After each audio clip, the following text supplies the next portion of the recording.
Okay, today's talk is going to be about the Golden Age social upheaval that's coming.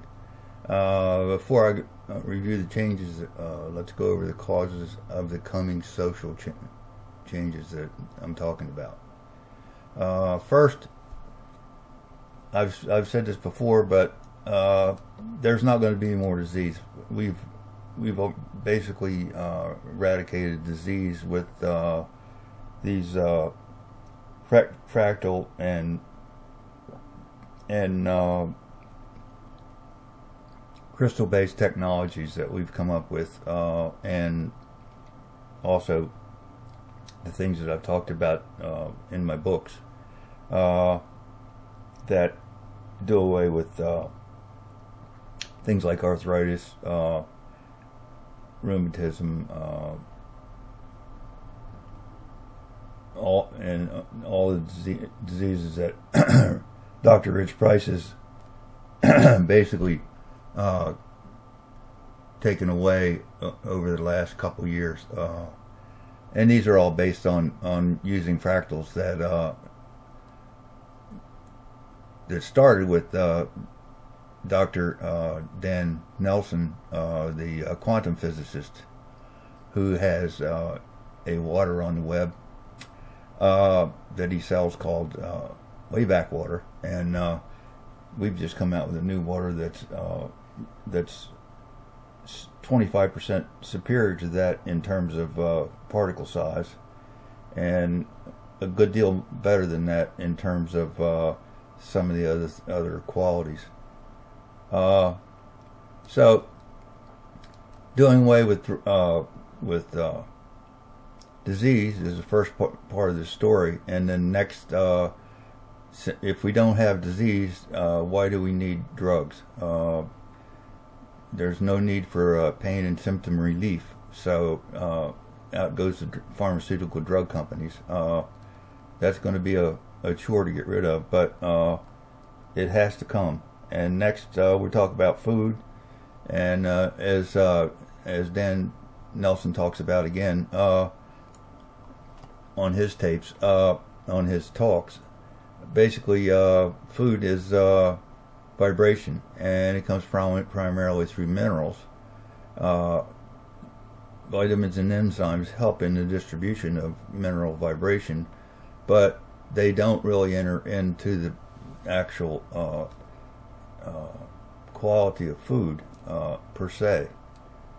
Nothing really permeates the cellular membrane, as Dan says, and 90% of the food that you eat is used up in the digestive energy needed to process it. So that kind of makes it a joke in a way when you think about it. We can do better, and yeah, we'll probably eat food forever, but we don't need to eat very much of it, and certainly it's not going to be a necessity as it is now. So next we talk about energy. We've been discovering for the last 10 years that there are ways of getting rid of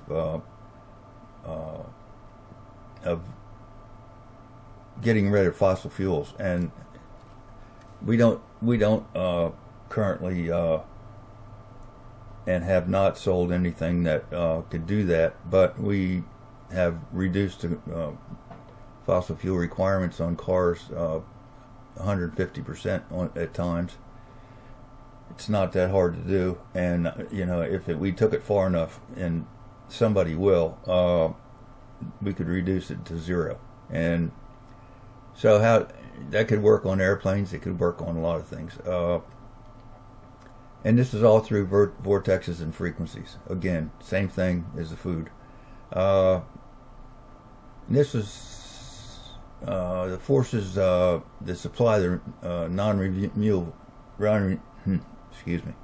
non-renewable fuels require that it trickle down rather than simply take over.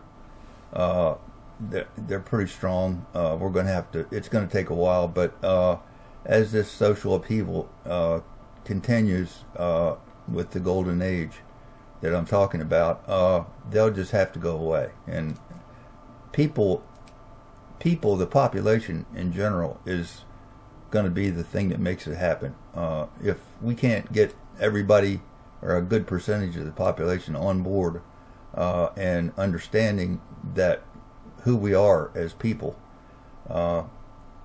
it can't happen easily. That's for sure. But this is a golden age, and it has to happen. So we go with it.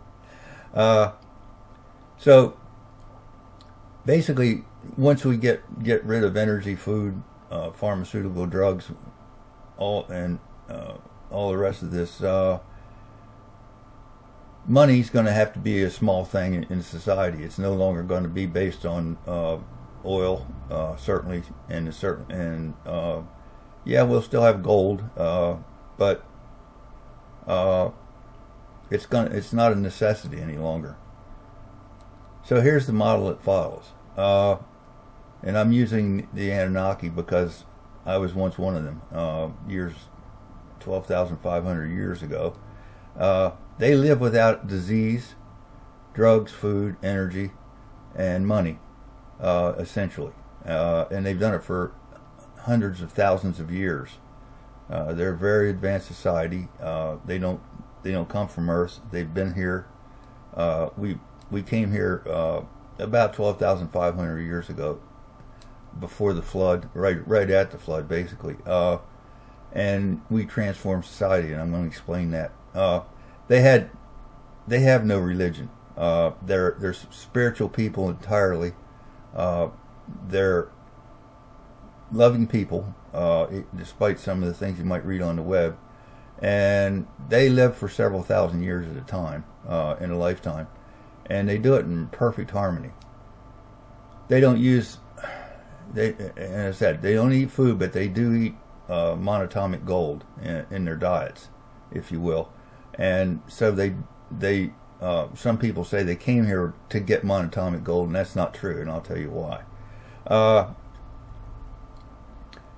They don't have any crime in their society, so to speak, because, for one thing, sex to them is freely practiced. They have no restrictions to speak of. There's no such thing as prostitution, pornography, illegal drugs, or any of the crimes that occur here related to sex.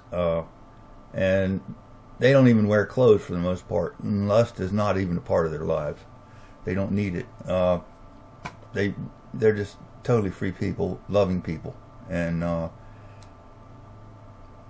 next thing is their politics is kind of interesting.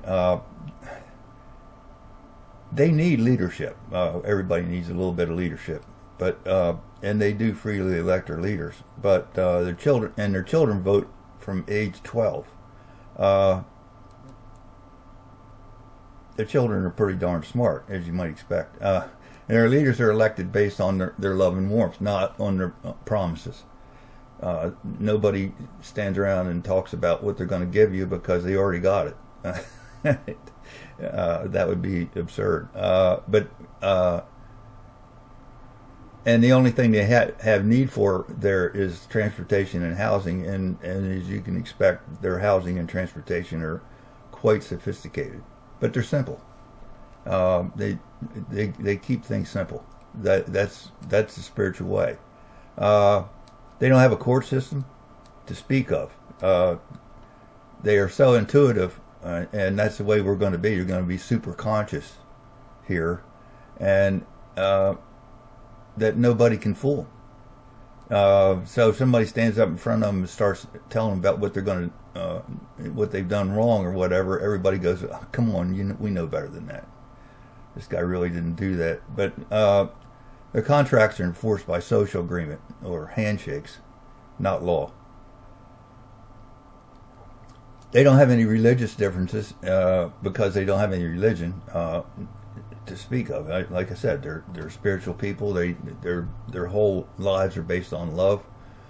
They don't have any energy needs. Their only needs are land, space, and gold. And gold, not really, but they like it. It does some things for them that monatomic gold does some things for them. Sex is prevalent everywhere in their society, but not like it is here. It's not flaunted the way it is here. They don't have any lust, no sex crimes to speak of. They don't use sex to sell stuff because it wouldn't sell anything there. But they do enjoy procreation, and though there's no need for it there, since they live a couple thousand years, they came here to do that, to procreate.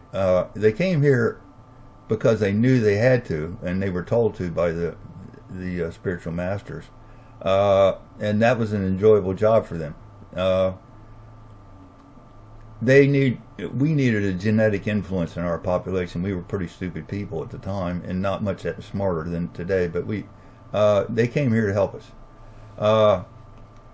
So they came here to influence our genetic structure, and they did a good job of it. And let me explain that.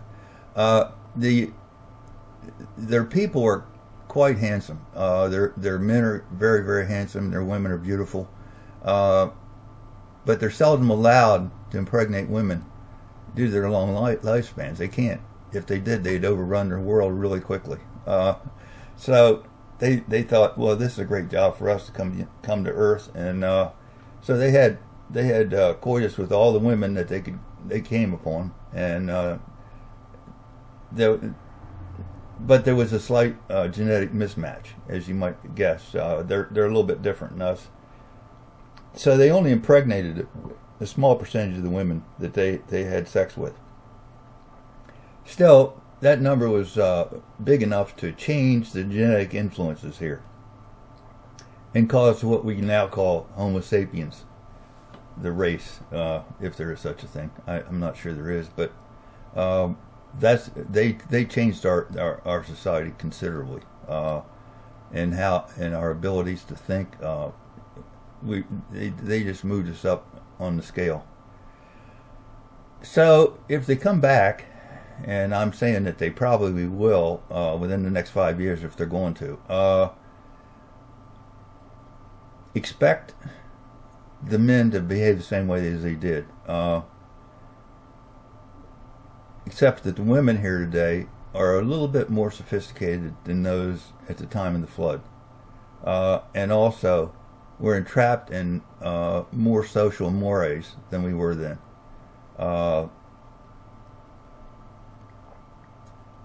Even though we're about ready to throw out this old social system completely in time. Also in the flood area, men had multiple wives. You can go back and read about that in the Bible, but they had maybe 10 wives sometimes. And so therefore they weren't near as protective of their women as we are today with single wives. So that'll make a difference in how we behave around them and how they behave around us, because they're not going to go out and do anything that's going to harm our society. Really, that's not why they came here the first time, and that's not why they'll come here this time.